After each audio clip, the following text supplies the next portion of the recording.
Good evening. I'm Todd, and on my left we have Kevin Hassett, Chair of the Council of Economic Advisors. On my far left, we have Paul Ryan, Speaker of the House.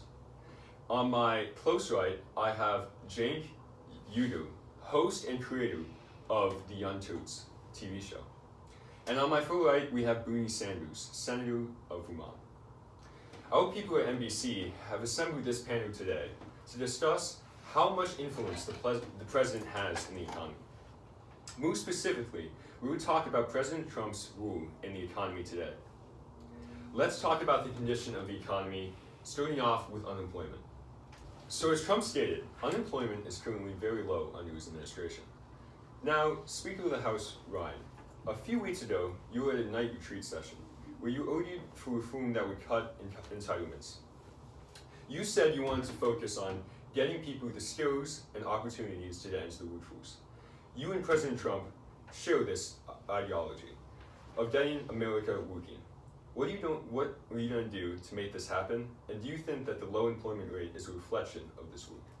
I do actually. I think in part that Trump actually took in some of the low unemployment because, obviously when Obama took office, there was a recession and there was a weak recovery, which caused a lot of the citizens to drop out of the labor force, which means they don't count on the unemployment rate, which thus lowered it. I also think Trump has a very positive approach to businesses and encouraged businesses to come back to the U.S. since most were in China. And he did this by promising significant tax breaks and rolling back restrictive regulations that Obama had placed on these companies. And then I think these companies started to hire right away as soon as they heard this, because basically consumer confidence skyrocketed as soon as he said this. I don't know. I mean, yes, I'll give him that. Unemployment has been its lowest in years. But what President Trump failed to mention is that in his first year in office, it marked the lowest level of job creation since 2010. In fact, according to the Bureau of Labor Statistics, 254,000 fewer jobs were created in Trump's first 11 months in office than were in the 11 months before he entered the office. Yes, well, while you may say that, you gotta keep in mind that while 11 months before he took office, almost 4 of those are after he was elected. So you're accounting some of that. You're accounting some of the job creation technically under Obama that was actually due to Trump's election. Because as soon as Trump was elected, a lot of his tax plan was really both his tax plan and all of his economic policy really restored faith in the economic system. And a lot of companies rushed to hire and were reshoring, and essentially in anticipation of Trump, job growth was created because of Trump's election, but is being attributed to Obama.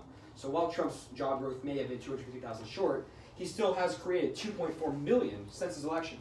A lot of that due to reshoring. For instance, when Obama was in office between 2013 and 2015, the average number of reshored jobs, which I'll mention, reshoring jobs is when essentially when jobs come back, American firms come back from producing in China and decide to produce in America instead. And while Obama was in office from 2013 to 2015, the average number of reshored jobs per quarter was about 17,000, then dropped to 12,000 in 2016. Under Trump, his 2016 fourth quarter was 22K, 2017 first quarter at 40,000, and his second quarter at 50,000. It's continued to grow. Trump essentially has been creating jobs in the manufacturing industry, while a lot of Obama's jobs have been in the service industry, essentially getting people back to work after frictional unemployment. Trump is essentially combating structured unemployment by his increased faith in the manufacturing industry. But isn't it that if you get more jobs in industrial industries, right, then the progression is farming to industrial jobs and then to service jobs. Service jobs is where, first nations will basically gain more proficient and more jobs in, right? Oh, yeah. So wouldn't that cause, in the future, a lot of structural friction when people have to move from the industrial jobs in America to the service jobs? Well, not necessarily. I mean, I'm not saying anything against going against service jobs. Like Obama, I'll concede he has created plenty of jobs in the service industry during his term. However, I'm just saying that what Trump's done is maintained the manufacturing industry and made sure that that's not going to leave America anytime soon. And he's trying to maintain our GDP growth and trying to keep us up with China because they've been stealing our jobs for years. Except for the fact that from 2010 to 2014, Obama's manufacturing sector job growth was well beyond what Trump accomplished in 2017. And on top of that, how could there would be economic resurgence for a tax plan that hadn't been released until he was already elected president. Well, his tax plan officially wasn't released until he was elected president, but in the years Until after he was already in office, not only when he was elected president. All right.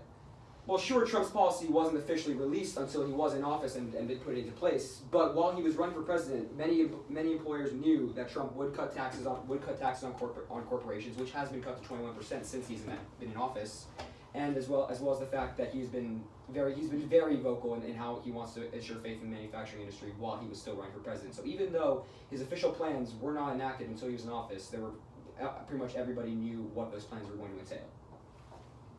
Okay, moving on. Let's discuss the current stock market. Since Trump took office, the stock market has been setting record highs and has been consistently booming in the president's words. Let's quickly show one of his tweets.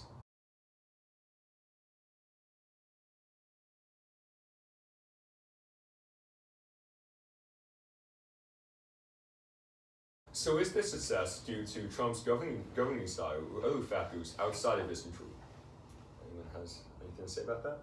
The economy has been growing ever since Obama came into office. He came in during a recession year that was caused by Bush-era tax and fiscal policies. But at the same time, there has been no markedly larger growth since Trump has been in office than there was during the entirety of Obama's presidency. He came into a really difficult situation and did the best he could have done. Yeah, and well, sure. I mean, you can expect anytime there is a recession, especially as great as the one we had in 2008, you will see growth afterwards, and there has been consistent growth. I'll give that in the stock market since then. However, since Trump's taken office, there's been incredible growth rates. We've hit net record highs almost every week, every day. S&P 500 this year alone is up 6%, and that's in the first month, as opposed to an average of about 6% per year historically. So the GOP policy, I think, has led to this because it's restored faith in the economic system. People have more money to spend due to tax cuts. People are investing more, and essentially, it's booming. We have it's gone up 26.3% total since Trump took office. Right, but at the same time, the fact that stock market is the only market that has been really shooting up at this point, correct? Yes. But so it's not the only metric by which you can show economic well-being for the country. So the problem is when the stock market disconnects from the reality of GDP and economic growth, you get yourself into the point where you get out of bubble, which is why we had the two worst days in the stock market history by points, not by percentage, but by points last week when the Dow Jones dropped 1,000 points and 1,100 points in 2 separate days. And yeah, sure. I mean, I'll give that. Like points-wise, we have dropped a lot. But when you have growth so strong, we can't expect it to stagnate at that high forever. I mean, with percentage-wise, it hasn't dropped as significantly as points-wise. So it hasn't actually been as severe as we may think. But we will admit that the bubble is coming to a close. Yeah. Right. But at the same time, is it more important that we focus on GDP or on stock market growth? Because GDP really is what shows this. Yeah, but we're talking about stock market growth, and the main thing to notice here is this year it's very high. Even with these drops, it's still higher than most of the years past, okay? And sure, when Obama, after the recession, the stock market was booming, sure. Right. But Trump made it go to new heights, and I'm trying to understand, is it him who created that? Is this a significant thing that he did? Or is it just past decisions or other people's actions that made this occur in the way it did? I do think actually it is in part Trump's fault because we'll see here. There's a quote from The Hill that says the professionals cite the White House push for lighter regulation and the recent tax bills imposed by Trump as critical to pro-growth environment. More than 90% of the group thought the tax bill would boost GDP expansion over the next 2 years. So it just shows how, since I already spoke about this, but how Trump's policies about cutting taxes and rolling back these restrictive regulations is going to help stimulate the economy.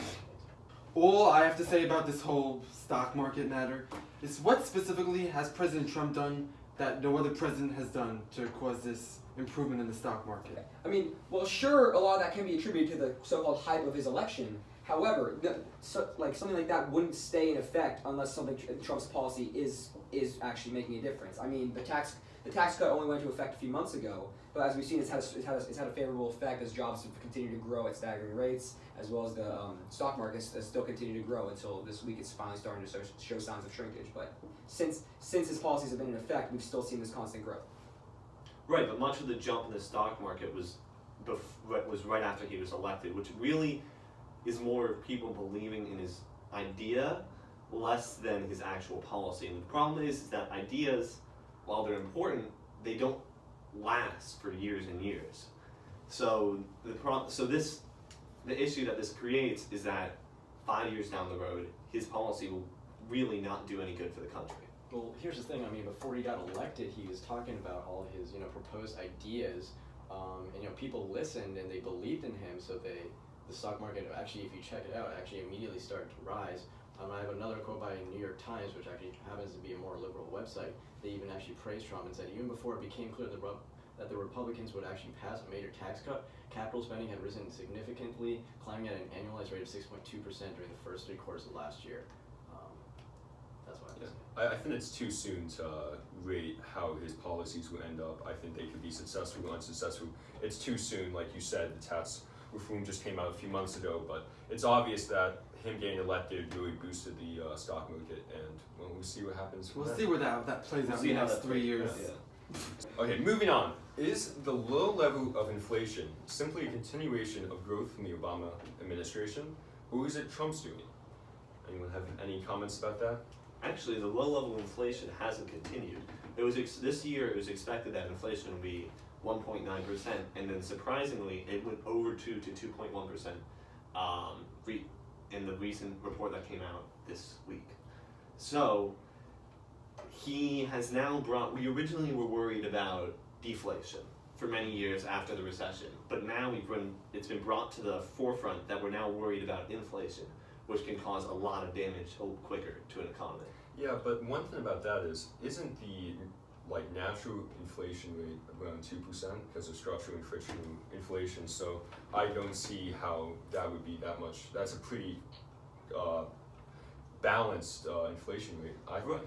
But it's not just looking at the inflation rate on its own, it's looking at how it's increased. Right now it's increasing at a pretty high rate. So what the worry is that it can go well over 2, 3, 4%, and at that point we have to really worry about the economy. Yes. I mean, well, 2.1% really isn't comparable to hyperinflation at 3 or 4%. Like, the trend, sure, has been slightly upward recently, but over the course of his presidency, it actually has been relatively stable at 2%, which is our target inflation rate. So 2.1% is nothing to be afraid of. Right now, if it goes up in the future, sure, we should start to be worried, but right now I feel like the trend is not enough for us to be significantly worried. And no, although I do not believe this is a continuation from Obama. I do believe it is attributed to Trump's policy mainly because we have essentially restored faith in the economic market. Jobs have been created. The stock market has been growing up, and essentially Trump's been able to do this without disrupting inflation, which is really admirable. I agree with Mr. Hassett. Actually, jobs have definitely been. More jobs have definitely been created. During the Obama administration, he placed a lot of regulations that restricted a lot of growth, especially on the energy industry. So once Trump came in, he rolled back those restrictions, and basically his policy have taken the economy to another level. And he's allowed more energy to be produced in the U.S. He's removed a handful of energy regulations that were instilled under Obama. So he pretty much jump-started the entire energy industry, which definitely created a lot more jobs and stimulated the economy. One problem is this: you talk all about increasing the number of jobs, but what about the quality of them? Over the last year, after adjusting for inflation, the average worker in America saw a wage increase of, get ready for this, 4 cents an hour, or 0.17%. So that just shows how little we've actually been able to do with the minimum wage and how much workers have been making. Well, sure. I mean, the quality of jobs and minimum wage are two separate arguments. I believe the quality of jobs, blue collar industry is essentially what Trump has been trying to bring back. The service industry's already been rebuilt since the recession, but blue collar jobs through manufacturing and reshoring of jobs essentially has been built. So quality of jobs, I'll admit it, they're not the sparkliest jobs in the tops of towers on Wall Street, but at the same time they are producing revenue streams and income streams for people in the economy who need jobs. And as well, as far as wages are concerned, with inflation rates as low as they are, I don't think that we should be too concerned about raising minimum wage. I mean, minimum wage is a completely separate discussion. I know you have your very. You tell that to my friend who needs to send his kid to college. I know you have and can't afford it. I know you have your very opinionated views on this, but I think we should not talk about minimum wage. Okay. So let's move on. Let's discuss the new tax plan Congress and President have worked on. And we're going to show right now two reviews the new brackets compared to the old brackets.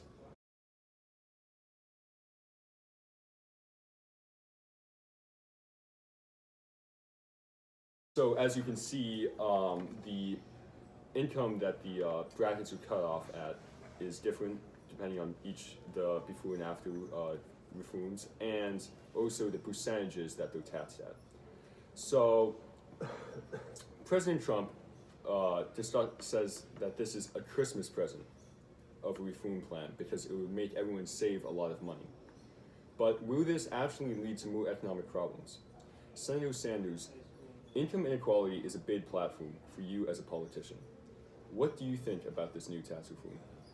Well, first of all, with this whole new tax reform, I just want to congratulate Apple, Microsoft, General Electric, and all the huge companies that make billions of dollars, getting record-breaking profits, and seeing hundreds of billions in tax breaks.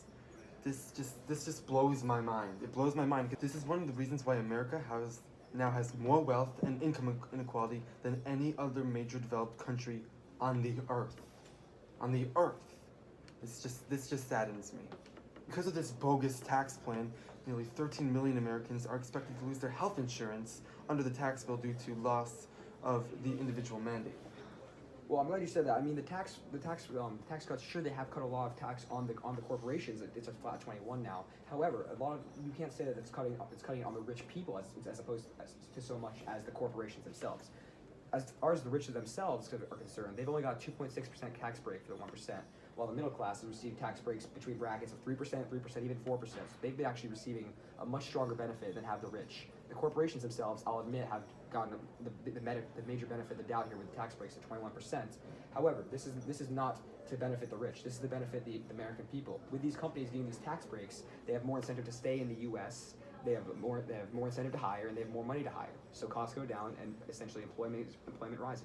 Actually, So you're saying- the Nonpartisan Tax Policy Center has found that 83% of the benefits of the tax bill will enrich the top 1% of Americans. So I don't think that it's fair to say that this will not explicitly affect the 1%, because it does. Well, sure, I'm not saying it doesn't affect the 1%. I'm just saying that the majority of this has been done to stimulate the economy for the middle class and raise their incomes. Except for the fact that in 8 years, the tax rate for the middle class is going to hike up.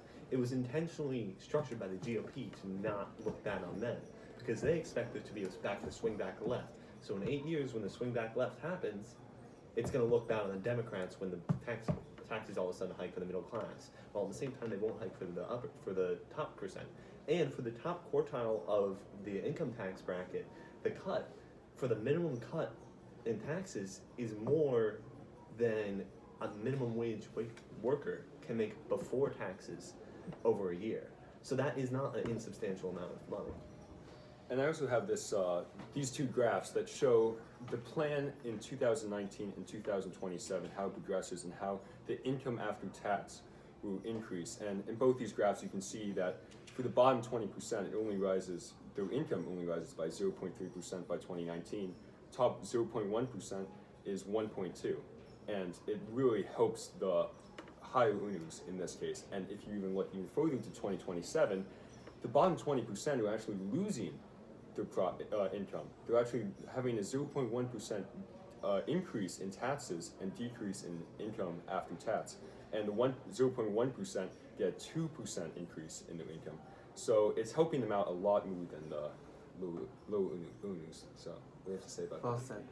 Well, looking at the graphs, we can see how the middle class's percent changes are vastly larger than the top 1% and the bottom 20%. But then when we look at the chart for the 2027 percent changes, we can, these numbers, although they have a base, I wouldn't say that they're necessarily accurate, because in the future there's so many things that can influence these numbers. There's plenty of other policies that can come into effect, and obviously president changes can also affect these numbers as well. But at the same time, in government, you're supposed to be planning for the future. You're not supposed to be looking at this next year only. You're supposed to be looking at what happens the next 10 years.